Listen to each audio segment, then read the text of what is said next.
சீலன்னு சொன்னால 3 மலையை வெட்டிட்டான் அந்த பள்ளமாக இருக்குன்னு அப்படியே இருக்கட்டும். அவளை வேறையும் தூக்கி போட்டு உள்ள பொக்கலைன்னு வச்சு மூடி புதைக்கல, நீ பாட்டே இருக்கு. உனக்கு என்னடா தெரியும்? மலைனா என்ன தெரியுமா? மண்ணுனா என்ன தெரியுமா? காசு. மக்களை பற்றி சிந்திக்க ஒரு துளி நேரம் இல்லை. கோயிலா ஓடி வர்றாரு ஐயா. ஸ்ரீரங்கம் கோயிலுக்கு வராரு, செஸ் விளையாட்டை தொடங்க வராரு, கேலோ இந்தியாவை தொடங்க வராரு, தனுஷ்கோடிக்கு போறாரு, எங்க ராமேஸ்வரத்துக்கு போறாரு, அங்கெல்லாம் போனார் இருக்கு. ஆனா திருநெல்வேலி தூத்துக்குடியில் வெள்ளத்தில் சிக்கி செத்த எங்களை பார்க்க வர முடியல. நீங்கள் யார்? மக்களுக்கான தலைவனா இல்ல கோயில் பூசாரியா? யார் நீங்க? கடைசியா நீங்க இந்த நாட்டின் உயர்ந்த அமைச்சர், முதன்மை அமைச்சர், பிரதமர்னு இப்படி போய் நீங்க கோயிலுக்குள்ள உங்களை விட மாட்டேன்ட்டான். ஏன்னா நீ தீண்டத்தகாதவன். எல்லாருக்கும் இந்த லட்டை கொடுத்துட்டு வந்த சாமி உங்களை பிரதமரை விட்டுட்டு ஒரு மாநில முதலமைச்சர் யோகி ஆதித்யநாத் கொடுத்துட்டு போயிட்டான். நீங்கள் அவமானத்தில் தலை குனிஞ்சிட்டீங்க. பிரதமருக்கே அந்த நிலைமையெல்லாம் சாதாரண மக்களுக்கு எங்களுக்கு என்ன நிலைமை? என்ன நிலைமை? இந்த எந்த காலத்திலையும் இவன் உன் பூமியை பற்றி சிந்திக்க மாட்டான். மண்ணள்ளி விற்கிறது, மலையை குடைஞ்சி விற்கிறது, நீரை உறிஞ்சி விற்கிறது. இத்தனை தேவாலயங்கள், இத்தனை பள்ளிவாசல்கள், இத்தனை கோயில்கள், உங்கள் ஜபம், உங்கள் பூஜை, உங்கள் தொழுகை, உங்கள் அழுகை ஒரு அடி ஒரு அங்குலம் மலையை வளர்த்து காட்டுமா? நீ வெட்டிக்க நீ. இது விட்டலாச்சாரியார் படமில்லையின் உடன் பிறந்தார்களே, ஒரு மந்திர கோலை வைத்து மலையை வளர்ந்து விடு என்றால் வளர்வதற்கு செத்தாய். எந்த உயிரினும் வாழ்வதற்கு வாய்ப்பற்ற நிலமாக உன் தாய் நிலம் மாறிக்கொண்டிருக்கிறது என்பதை நீ எச்சரித்து விழித்துக் கொள்ளவில்லை என்றால் உன்னை காப்பாற்றுவதற்கு எவனும் இல்லை. எத்தனை ராமர் கோயில் திறந்தாலும் நீ சாவதுதான்.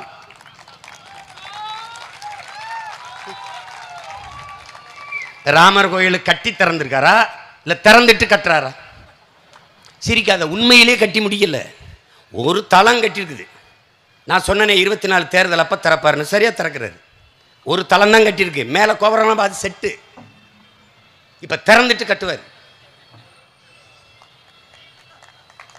உன்னை எங்கே உண்டி தொலைக்கிறது? நான் உங்கள் எல்லார்ட்டையும் கேட்குறேன், என் அருமை பெற்றோர்கள்ட்ட, தம்பி தங்கைகள்கிட்ட, உங்களை நீங்கள் நல்லா கற்றறிந்த சான்றோர்கள் இருக்கிற மாவட்டங்கிறாங்க. உண்மையிலே நீங்கள் நல்லா சிந்திச்சு பார்ப்பீங்களா? எல்லாத்தையும் யோசிப்பீங்களா? உங்களை ஒன்றும் சொல்ல முடியாது. நீங்கள் சோனியா காந்தியின் சின்னத்தம்மக்க, பெரியத்தம்மக்க, அவங்க பெரியம்மா மக்க, பொண்ணுடுப்போர், பொண்ணெடுத்தோர், அவர்களுக்கு பேரன் பேத்திகள், அப்புறம் மோடியுடைய மாமன் மகன்கள், சித்தப்பா மக்கள், அமித்ஷாவுடைய அத்தமயங்கள், அவர்களாம் உங்களுக்கு உறவினர்கள், நாங்கள் அந்நியர்கள்.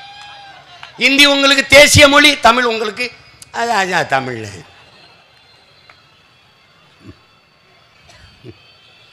எனக்கு ரொம்ப மன வலிக்கும், தெரியாமல் இந்த கூட்டத்தில் வந்து பிறந்துட்டியடா சீமா அப்படின்னு. நாய் நிறையா இருந்தால் கூட நான் வீட்டில் சுதந்திரமாக போய் நக்கி திண்டு செத்துருக்கலாம்டா, இவங்களோட பிறந்ததுக்குன்னு கூட தோணும். ஒன்று கேட்குறேன் உங்ககிட்ட, சொல்லுங்கள், நீங்கள் இந்துவாக இருந்து தமிழரானீர்களா இல்லை தமிழராக இருந்து இந்துவானீர்களா? நீங்கள் கிறித்தவர் நீங்கள் தமிழரானீர்களா? தமிழர்கள் நீங்கள் கிறித்தவத்தை ஏற்றீர்களா? இஸ்லாமியராக இருந்து நீங்கள் தமிழரானீர்களா? தமிழர்கள் நீங்கள் இஸ்லாமிய மார்க்கத்தை ஏற்றீர்களா? மனச்சான்றை தொட்டு அல்லாமலை ஆணை கர்த்தர் மேலே ஆணையாக, பகவான் கிருஷ்ணர் மேலே இல்லை உங்கள் ராமர் மேலே ஆணையாக சொல்லுங்கள், நீங்கள் எது இதில் உண்மை? நீ தமிழனாக இருந்து இந்து மதத்தை ஏற்றியா, இல்லை தமிழனாக இருந்து இஸ்லாத்தை ஏற்றியா, இல்லை தமிழனாக இருந்து கிறித்தவனாக ஏற்றியா? தினம் கோயிலில் போய் சாமி கும்பிடுறது, தேங்காய் கொண்டு போகிறது, வாழைப்பழம் கொண்டு போகிறது, பூ கொண்டு போகிறது, கரும்பு கொண்டு போகிறது, நெய் கொண்டு போகிறது, அதெல்லாம் எங்கேருந்து வந்ததுப்பா? அதெல்லாம் விளைய வச்சது நான் தான்ப்பா, விவசாயி தான். அப்படி பார்த்தா கடவுளுக்கே படைக்கிற நான் தானே பெரிய கடவுள். அதை நீ யோசிக்கணும்ல. தமிழ் தேசிய பேரியக்கத்தினுடைய பொதுச் செயலாளர் கி வெங்கட்ராமன் எழுதிய சூழியல், பொருளியல், அரசியல், இதை எல்லாரும் படிக்கணும். எவன் படிக்கிறானே இல்லையோ, நாம் தமிழர் என் தம்பி தங்கைகள் படிக்கணும். அதில் சொல்லிக்காங்க பாருங்க, 120 நாடுகளின் ஆய்வறிஞர்கள் தன் ஆய்வறிக்கையை ஐநா பெருமன்றத்தில் சமர்ப்பிக்கிறார்கள். இந்த பூமியில் வாழ்நாள் இன்னும் வெறும் 12 ஆண்டுகள் தான், அதற்குள் எச்சரித்து காப்பாற்றிக் கொள்ளுங்கள் என்று. இந்த உலகத்தில் ஒரு நாட்டு தலைவனும் பேசல, ஐநா பெருமன்றம் பேசல, ஐயா எழுதினார், அவர் பிள்ளை நான் தான் ஊரா பேசிட்டேன், உலகத்திலே நான் தான் பேசுறேன். டே தப்பிச்சிருங்கடான்னு. உனக்கு தெரியுமா வட இந்திய நதிகள் வற்றாம ஓடுறதுக்கு, கங்கை, யமுனா, இந்த நதிகள்லாம் ஓடுறதுக்கு காரணம் என்ன தெரியுமா? இமயமலையில் இருந்து நன்னீருங்கிறோம், பனிப்பாறைகள் உருகி 15,000 இடங்களில் இருந்து 15,000 இடங்களிலிருந்து பனிப்பாறைகள் உருகி உருகி ஓடி வந்து இந்த நதியில் கலப்பதனால் அது நன்னீராகி வட இந்திய நதிகள் வற்றாமல் ஓடுது. 2030 85 விழுக்காடு இந்த பனிப்பாறை உருகி ஓடிவிடும் ஆய்வு சொல்லுது. 85 விழுக்காடு 2030 2000 வருஷம் இருக்கு நினைச்சிருக்கியா? எத்தனை வருஷம்? 6 ஆண்டுகளில் 85 விழுக்காடு அந்த பனிப்பாறை உருகி ஓடிவிடும் என்றால் வட இந்திய நதிகளும் வறண்டு விடும். இதுக்கு ஏதாவது முன்னெச்சரிக்கை இருக்கா? கிளீன் இந்தியா அறிவித்த மோடி அவர்கள் ஏன் கிரீன் இந்தியா அறிவிக்கல? புவி வெப்பமாவதை, பருவநிலை மாற்றத்தை, இந்த பனிப்பாறைகள் உருவி ஓடுவதை தடுப்பதற்கு இருக்கிற ஒரே வழி இந்த பூமியை பச்சை குடையால் போர்த்துவதுதான், பிடிப்பதுதான், மரங்களை வளர்ப்பதுதான். இனி பருவமழை என்பதே கிடையாது. புயல் மழை, பெருமழை 2 தான் அடியும். அது எப்போ பெய்யும்னு தெரியாது. கார்த்திகை மாதத்தில் அக்டோபர் நவம்பரில் பெய்கிற மழை திடீர்னு ஜனவரியில் பெய்யுது. கோடையில் மழை வராதுன்னா கோடையில் பெருமா மழையாக பெஞ்சு விடுது. காரணம் பருவநிலை மாறிடுச்சுன்னு சொல்லுவான். பருவநிலை மாற்றத்தால் பருவநிலை மாறிச்சா நீ மாற்றினியா? மாறிச்சா நீ மாற்றினாடா யோக்கியப்பல? இந்த குண்டு வெடிக்குமா கடலில் போடு, இந்த குண்டு வெடிக்குமா பாலைவனத்தில் போடு, இந்த குண்டு வெடிக்குமா மலை மேலே போடு.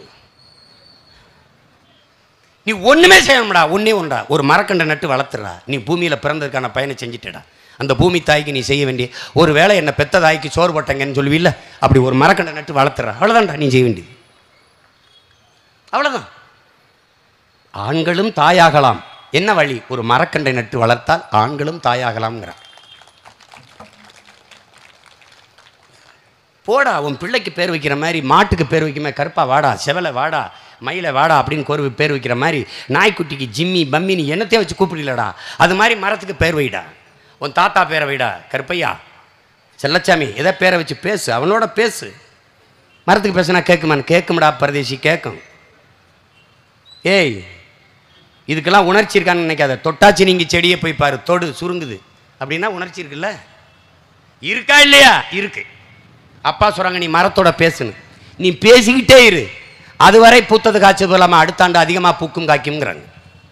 ஒரு தோப்பில் இருக்கிற ஒரு மரத்தை நீ வெட்டி விட்டால் அதன் அருகில் இருக்கிற மரங்கள் அடுத்த முறை பூப்பதும் காய்ப்பதும் குறைந்து விடுகிறதுங்கிற பயந்துருது மரம்ங்கிறாங்க.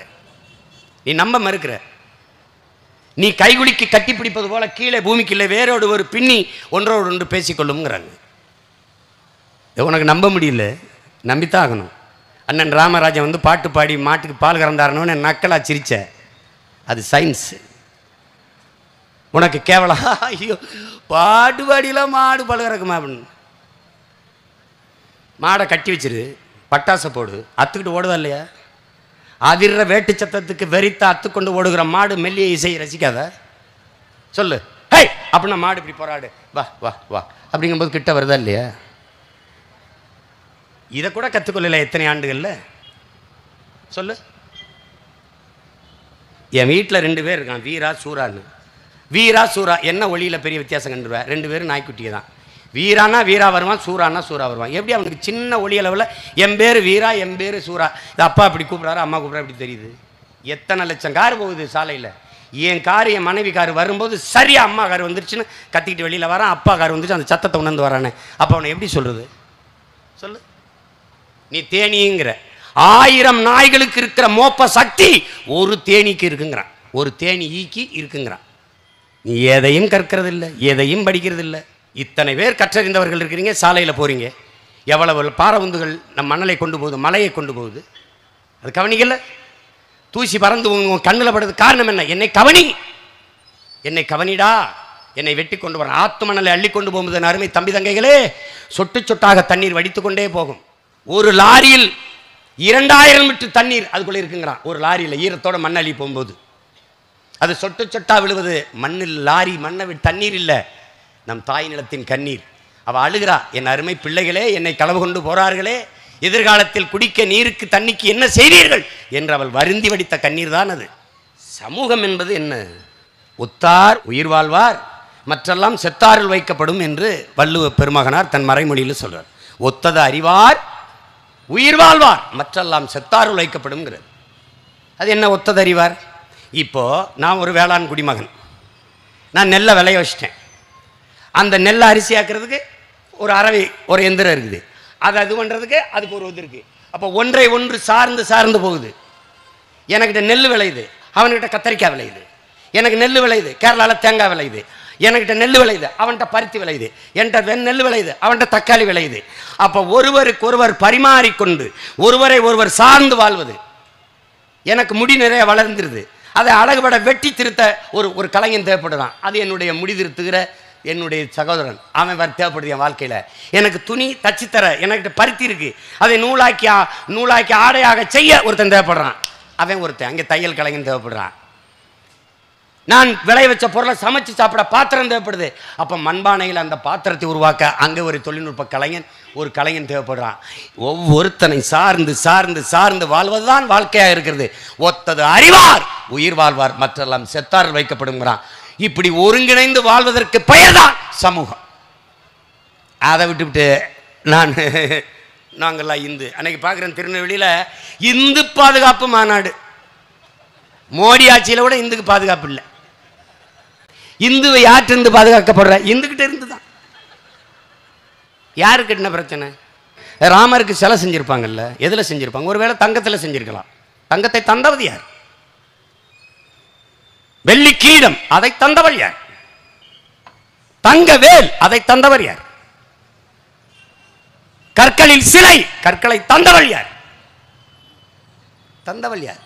உன் கடவுளையே பிரசவித்தவள் இந்த பூமி என்பதை நீ மறந்து விடாமல் இருக்க வேண்டும். அதுதான் நீ இந்த பூமி தாய்க்கு சேர நன்றி கடன், வேற ஒண்ணுமே கிடையாது. அரசு பால் விக்குது, ஆவின் பால். எங்க ஐயா மன தொங்கராஜிட்ட கேளுங்க, பால் விற்கிறீங்களே மாடங்க? பால் பாக்கெட்டில் கருணாநிதி படம் ஸ்டாலின் படம் இருக்கே, பாலை எங்கே கறக்குறீங்க? இங்கே கறக்கு. உங்கள் வீட்டு குழாயத்திற்குனா வருதா குடங்குடமா? மாடு இல்லாமல் பால் எப்படி வரும்? ஏன் நீ ஒருத்தங்க கூட கேட்கல? எத்தனை லட்சம் லிட்டர் பால் விற்கிற, எத்தனை மாடு வச்சுருக்க? என்னைக்கு நீங்கள் இதெல்லாம் கற்றுக்கொண்டு மேலே இருந்து வர போறீங்க, கேள்வி கேட்க போகிறீங்க?